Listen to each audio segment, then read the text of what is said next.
Welcome to KOCT's Roundtable. My name is Alison St. John. I'm host for this important program to help you decide who should represent the 49th Congressional District. The primary election this June 7th will decide which of the 7 candidates running for this post will face off in November. As you know, this year is a midterm election, so the president is not on the ballot.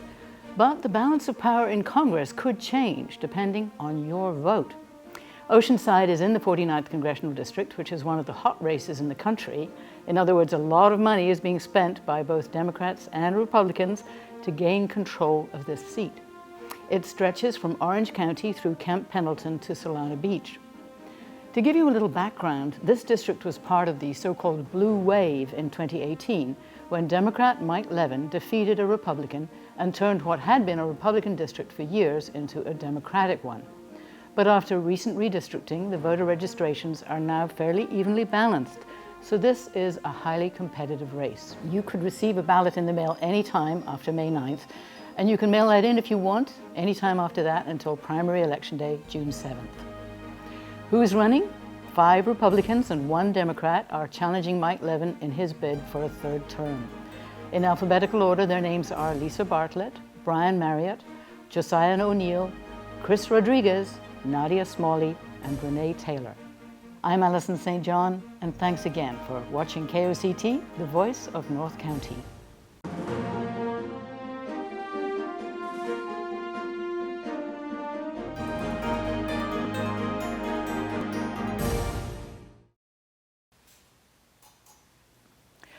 And with us now, we have Congressman Mike Levin, who's been representing the 49th Congressional District for the last 4 years. He defeated his Republican opponent in 2018. The district had been Republican for many years, and now he's running for his 3rd term. Congressman Levin. Thank you, Alison. It's great to be with you. So we don't have a lot of time. We're going to have to go through the questions fairly fast. I'm going to ask you to get to the point in each answer because we'd love to have more time with you, but we just have half an hour. So let me just ask you, first of all, you've been there for 4 years. What are the 3 issues that you've had the most success with, that you've made the most impact with? We might go into more detail later, but what are the top 3 issues, and might they change if you have another term? Well, what I've tried to do is to work across the aisle, get things done for our community, and really deliver results for this district and for our constituents. And a lot of the work I do is based on the committees where I serve. So if I had to break it down into 3, I would start with the committees. Veterans Affairs, where I'm the vice chair, getting 18 bills signed into law from 2 different presidents. I take great pride in that as the grandson of a World War II veteran. And then with a background in environmental law and policy, getting work done on the House Natural Resources Committee and the Select Committee on the Climate Crisis. And I would break it down to go into 2 different areas. One is the local environmental concerns, so getting the waste off the coast at San Onofre, taking care of our bluffs, trying to get more sand on the beach, and then the more global and national concerns around climate, doing all we can to advance electric vehicles and try to reduce our greenhouse gas emissions, whether from the cars we drive, the way we build buildings, the way we grow food, the way we generate electricity, to do it all. If I had to highlight 3 things, now of course we've had a pandemic, a global pandemic, for the last couple of years, which has had profound impacts on society, and a lot of the work that I've done in the last couple of years has been focused on making sure the economy recovers, people get back to work, back to school. Proud of much of what we've been able to accomplish in that regard too. Now, money, of course, is the life's blood of politics, so I need to ask you, who would you say are your top 3 donors? Well, I'm proud that we have over 250,000 individuals who've contributed to our campaign since I started, average of about $50. So there are no top 3. And I'm really also proud of the fact we take no corporate PAC money. I'm one of about 40 members of the House that refuses any corporate PAC donations. But if you look at our donor list, it's all public information. I'm really proud of both individuals and organizations, folks like the League of Conservation Voters and the Sierra Club and other organizations like that, and Citizens United.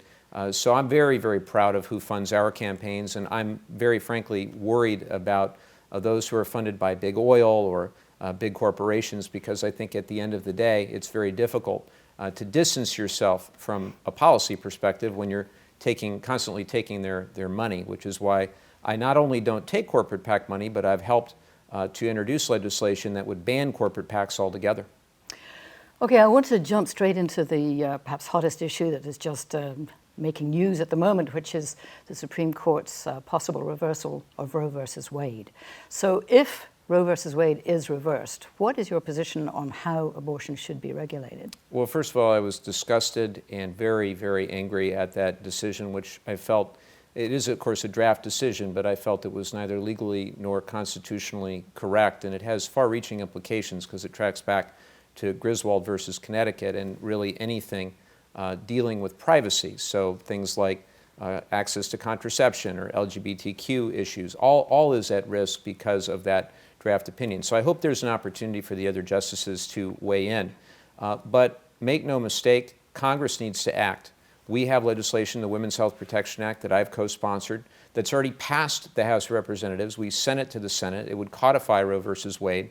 That's exactly what we need to do, and unfortunately the filibuster stands in the way of accomplishing it in the Senate. So I implore those senators, consider the impact that this will have on women all across the United States, do the right thing, and pass the Women's Health Protection Act and get it to President Biden's desk. But if it passes, would you say that abortion should be regulated, and what might you support? Well, obviously we want safe, legal, and rare abortion in the United States, and the number has actually declined in recent years. What we don't want is to go back into the dark ages where people are having to travel multiple state lines or even doing things that are illegal or worried that they're going to be arrested themselves. This is all about basic women's health access and health care, and we have to do all we can to stand up. The overwhelming majority of Americans want to see Roe versus Wade protected. And if the Supreme Court refuses to adhere to what is so overwhelmingly popular, then the Congress needs to step up. One of the issues that I think is on everybody's mind above almost everything else at the moment is inflation. Mm-hmm. Can Congress do anything about inflation? What could you do in Congress in this coming term to help people who are being affected by that? I think we're trying to do everything we can, knowing also that the Fed plays a key role. As on the day we're recording this, of course, Jerome Powell just made an announcement with regard to interest rates. But I think it's important to understand what needs to be done, to understand how we got here. And I call it the 3 Ps. And this pertains mostly to gasoline prices, but can also pertain to other types of inflation: pandemic, Putin, and price gouging. So with the pandemic, when you just consider gasoline prices in our district, pre-pandemic, you go back to around February of 2020, gasoline was at around $3.50 a gallon. Then, when the pandemic hit, we all stayed home. Obviously, the demand went down. The price of a barrel of oil went down to $15 a barrel, and gasoline went down to $2.75 a gallon. Then, because of the miraculous vaccines, we got hundreds of millions of Americans vaccinated. People, again, wanted to travel. They got back in their cars, so demand spiked. Supply did not keep up with demand. So because of that pandemic-related imbalance between supply and demand, gasoline prices went back up to $4.75 a gallon. Then the second P, Putin invades Ukraine. Now, we only get about 3% of our crude from Russia, but because gasoline, based on fossil fuel, is a global commodity, that has a great impact on the prices here. And so it went up to $6.25 a gallon, about another $1.50. Is there anything Congress can do about that? Let me get to the third P, price gouging. Exxon last year, $24 billion, most profit since 2014. Record stock buybacks, record executive compensation. Chevron, $15.6 billion, most since 2014. Record executive compensation, stock buybacks. So what do? Well, number one, I think we should stop subsidizing fossil fuels. Instead, we need to be doing all we can to accelerate the transition to more renewable electricity and clean transportation, truly clean transportation. That's long term. Short term, I want to give the Federal Trade Commission more authority to go and investigate these big oil companies for price gouging. And I want us to seriously consider proposals to implement a windfall profits tax on the big oil companies. Along with that, we are working on what we called in the House the America Competes Act. It's now being called the Bipartisan Innovation Act, that would dramatically improve our microchips or semiconductor manufacturing, make us more competitive globally with China and others, because about a third of inflation, according to the Commerce Department, is related to semiconductors and microchips. In other words, bringing manufacturing back into this country. Absolutely. Okay. So in addition to all of the above, we've got to get money into the pockets of the American people today. And what I don't want to see happen, though, is I don't want us to take steps where the consumers will not benefit. For example, I worry if we were to just cut gas taxes across the board, the federal gas tax around 18 cents, what is to stop those oil companies and those refineries from just pocketing that additional profit? That's why, rather than just a rebate for the federal gas tax, which would also hurt the Highway Trust Fund, by the way, which we need for infrastructure investments, I think we have to guarantee that that money actually gets to the consumer. That's what I am all about. How can we help the average person in this district who is just trying to make ends meet? And it also leads to grocery prices as well. The price of fuel and the price of groceries are directly interrelated too, and we have to address that. We're talking about energy, so I need to ask you what you think about California Governor Newsom's backtracking a bit on closing the nuclear power plant up in Diablo Canyon. I know you've spent a lot of time working on the closure of San Onofre, so how did you react to the idea that perhaps Diablo Canyon might be left open? Well, I understand the reliability concerns that led the governor to make that statement. However, I have been very clear with anyone who has asked, and I've offered with many people who haven't asked, that we should not be building one more fission-based nuclear plant in the United States until and unless we have solved the nation's spent nuclear fuel challenges. Whether we keep those plants that are already operational online, I think is a decision best made at the state and local level. For example, on the East Coast and the South, there are plenty of facilities that are operating with great public support. That obviously isn't the case here in Southern California. And I know PG&E is pushing on this, but there are significant reliability concerns. And when I see the California Independent System Operator address long-term reliability, I think it's important that we transition away from fission and transition towards things like more renewables, more batteries and storage. So my great hope is that we'll be able to bring people together to some sort of consensus around what to do. Obviously, I was excited that DOE Secretary Granholm was here to look at San Onofre to understand the challenges we've got locally with spent nuclear fuel. Well, exactly. You have spent a lot of time on the problem of what to do with the spent nuclear fuel, which is left after the plant is closed. Would you say there might be an argument for keeping another plant like Diablo Canyon open because there is more observation, there's more regulation, there's more of an eye being kept on an open plant than a closed one like San Onofre? Well, I think we need eyes on the closed plants too, which is why I called for resident inspectors when plants are in the decommissioning phase. And the reality is that the problem is not the waste that we have here locally at San Onofre. That's really the symptom. The problem is the fact that we've got about 80 sites all across the country in 34 states that have spent nuclear fuel and nowhere to send any of it.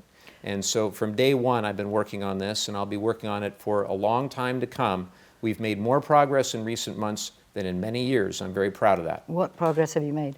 Well, I started out with a task force. It was right at the beginning in 2019 with the Navy Admiral, retired Navy Admiral Len Herring, and Greg Yasko, who was the former chairman of the Nuclear Regulatory Commission, chairing this community-based task force. They came up with a report of findings, recommendations, specifically 8 things that they wanted the federal government to do, and we've moved forward on all 8 of them. One is that the Department of Energy was basically at a standstill. This is under the Obama administration and under the Trump administration as it pertained to finding sites for consolidated interim storage or for a permanent repository. Again, we were at standstill. So we got $40 million, Allison, in the last couple of years in order to restart this process, a consent-based process. And I'm really encouraged by the fact that over 220 people and communities and cities and counties responded to a recent request for information from the Department of Energy to move forward with a consent-based site. So that would mean that the fuel rods that are currently stored in San Onofre would move to one of those communities. But if I may just follow up, $40 million sounds like a lot of money, but it's actually just a drop in the bucket compared to the costs of dealing with nuclear waste. I mean, there's a $5 billion fund to decommission San Onofre. So is that really going to make much headway in incentivizing other communities to take this waste? Well, let's be clear. This is a necessary first step to be able to evaluate different proposals from communities.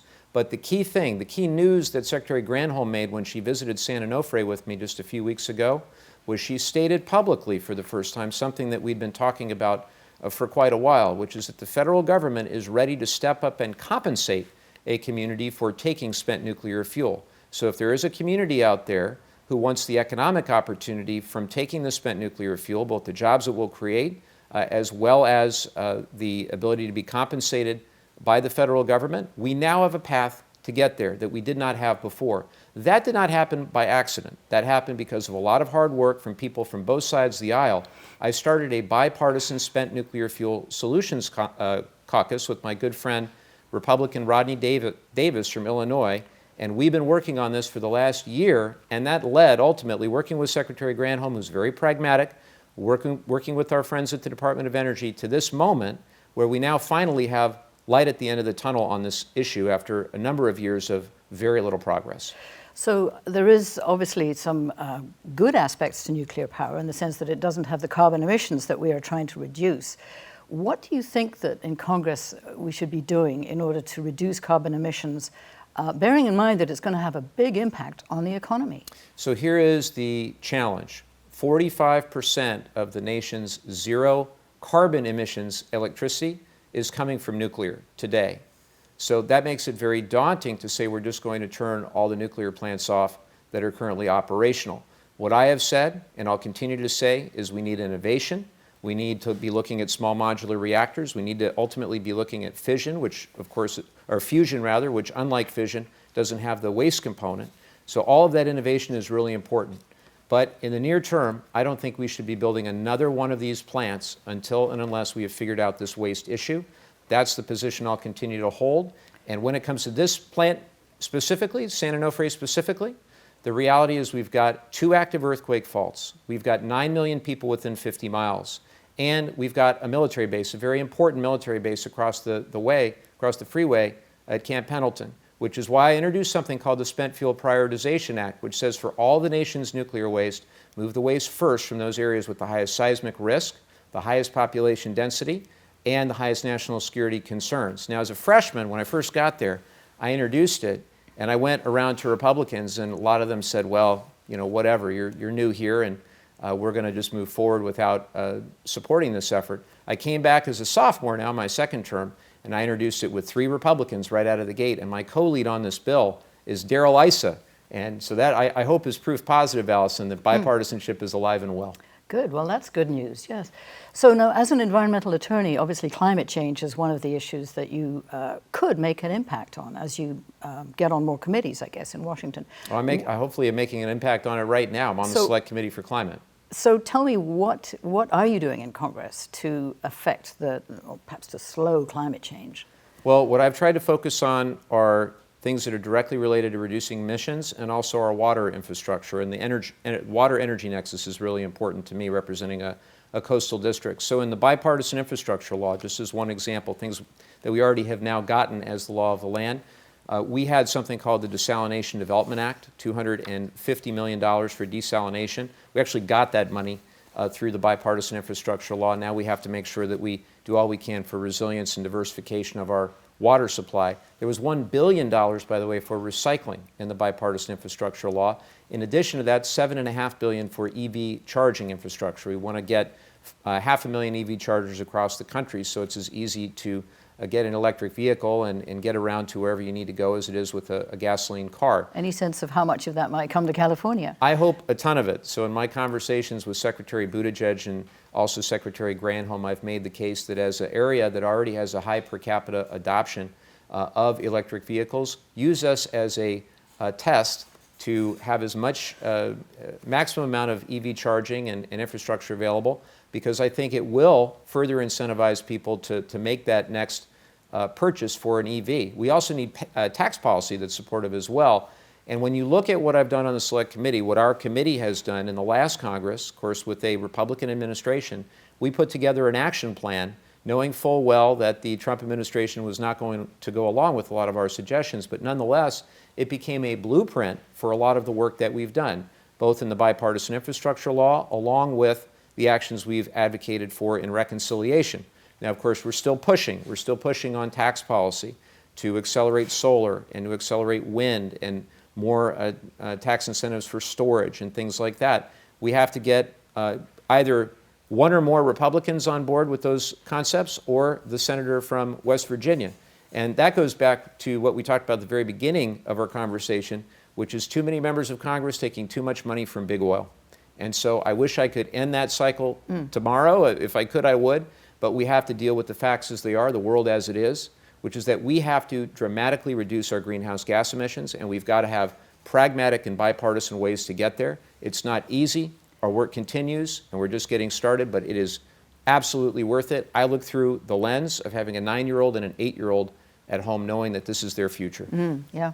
While we're on the subject of climate change, of course, we've got sea level rise, and a lot of the coastal cities in San Diego are seeing their sand disappearing. Do you think it's worth spending millions of dollars, much of it federal money, on replenishing sand in order to bolster up the beaches? Absolutely, because we know that it'll do the job. 1 million cubic yards of sand that we were able to get through the bipartisan infrastructure law for Encinitas and Solana Beach, another 9 million or so through a community project grant for up in San Clemente, also very important. Here's the deal. It's not just about sand on the beach for its own sake or for recreation, but when you consider our rail corridor that goes right through my district, the low sand corridor from Los Angeles to San Diego, this is the second busiest intercity passenger rail corridor in the United States, also has great significance from a strategic point of view for our bases that use it, part of StracNet as they call it, and in addition to that, the goods that travel along the rail corridor. So every month that rail corridor isn't functioning is about $100 million in lost economic output for our region. For example, 3 weeks last year when the rail corridor was out in San Clemente, that's tens of millions of dollars. So that sand on the beach is more than just for recreation. It's to prevent bluff collapses, yes, because the waves will hit the sand rather than the bluffs, but it's also about our economy. Right. Now, long-term, what we need to do, in addition to sand, there are parts of the rail corridor that will need to move inland. And ultimately, I'm working with our local communities to build consensus around that. I'm not telling them what to do.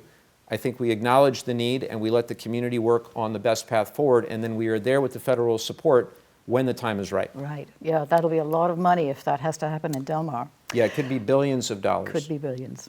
Let's move to health. We've just been going through a pandemic. Hopefully we're coming out the other side of it. But if another pandemic were to hit, what have we learned? What should we do different next time? Well, I think for one, I would hope that we would listen to scientists and experts. And, unfortunately with the last administration, whether it was the president saying you should inject bleach or, trying to tout hydroxychloroquine or ivermectin or whatever other, remedy of the day sounded good. I think just a fundamental understanding that we've got to trust science, and what a miraculous thing it was to get the mRNA vaccine. And I give the last administration great credit for that, for working on Operation Warp Speed and bringing in people from Moderna and Pfizer and elsewhere. Really extraordinary. And I'm also proud of a lot of that work that was done here in San Diego. I was actually just at UCSD at one of the first places where the blood samples from those first COVID patients were being sequenced so that Moderna was able to develop the mRNA vaccine. I think what we've also learned is you can't just fund pandemics after they've started, which is why it's so important that we get this pandemic supplemental funding across the finish line in the Congress. There's about $22 billion that was requested by the administration. The compromise that was worked out with Senator Romney and some of my Democratic colleagues in the Senate was for $10 billion. We've got to get that money across the finish line so that we can not only get the boosters we need, get the antivirals we need, Paxlovid in readily available supply for people who need it, the test to treat concept, but also so we can prepare for the next pandemic. In the few minutes we have left, house prices, of course, are going through the roof. Is there anything that Congress and the federal government can do to help people who are really struggling with high house prices? Well, in the reconciliation bill, unfortunately, it passed the House, we sent it to the Senate. There was a huge amount of money in there for affordable housing. I think that's something that's so needed. A lot of what I have tried to do is specifically through my work with veterans, try to improve the HUD-VASH program, the VA Supportive Housing Program, along with other housing programs for veterans. But you're absolutely right, which is why we need more project-based HUD-VASH. We need more specific projects that will help the veteran community. I'm going to do everything I can to try to work through the issue with the jurisdiction that I have, which specifically is on House Veterans Affairs. Now, writ large, of course, we do have a housing affordability crisis, and I worry a lot about the people who are really on the front lines of this community who can't afford to live in this community. The teachers, the nurses, the firefighters and police officers, and I'd like to do all I can to help them to be able to afford a house that they can actually afford in this community, because we are weaker as a society, weaker as a community, when those who are working on the front lines can't actually afford to live here. Now, I know you've done a lot of work for veterans. We haven't talked about Ukraine, and I don't know where you stand on the issue of whether the United States should actually be doing more in intervening in that conflict. Well, I strongly support the $33 billion request from the administration for a supplemental package for Ukraine. About 2/3 of it would be for military assistance, 1/3 would be for humanitarian assistance. It is disheartening and unbelievably shocking to see Putin go after civilians, to target buildings that are marked as children. It is not just about Ukraine. This is about global democracy, and really about democracy versus autocracy the world over. So what happens in Ukraine, and look, the Ukrainians have been unbelievable. Their strength, their courage in defending their country. You know, we were briefed, Allison, and told that Kyiv would fall within 72 hours, that Putin would just overpower the Ukrainians. That obviously has not happened. In addition to supporting Ukraine, it's about support for democracy the world over. And make no mistake, we are in this incredible inflection point right now, where democracy will either prevail, both abroad and at home, or something else will. I'm going to do all I can to stand up. Again, it goes back to that lens of our children and our grandchildren. The 9-year-old, 8-year-old my wife and I have at home, I want them to grow up in a stronger democracy, where the rule of law matters, with stronger institutions, and everything that we're doing in Ukraine speaks to that struggle. Just time for one last question. In a scale of 1 to 10, where would you put yourself between, say, Bernie Sanders and Senator Joe Manchin? Between Sanders and Manchin. Oh, that's interesting. I would probably say more like a 6. I thought you were going to say between far left and far right. I would say around a 4. That one of our I'm talking about just within the Democratic Party, since you're a Democrat. I would give myself around a 6. So I think that on many issues, whether it's environmental issues, I'm strongly progressive. I think that we absolutely must address the climate crisis with the seriousness that science demands. We've got to have solutions that are commensurate with the crisis. There are other issues where perhaps I'm more conservative than some. At the end of the day, rather than a label, I try to just be representative of the people. Ultimately, my job description and my title are both representative. And in order to represent this community, I have to represent not only those people who voted for me, but those who didn't, and those who didn't vote at all. And so that's all 720,000+ people.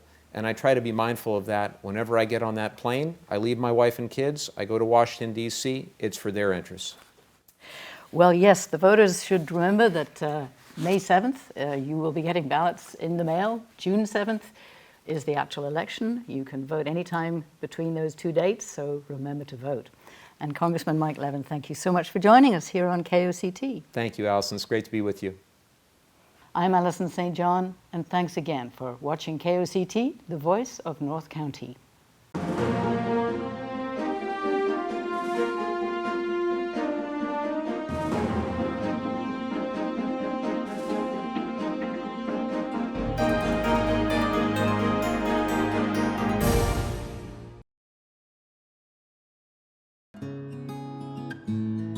KOCT, the voice of North County.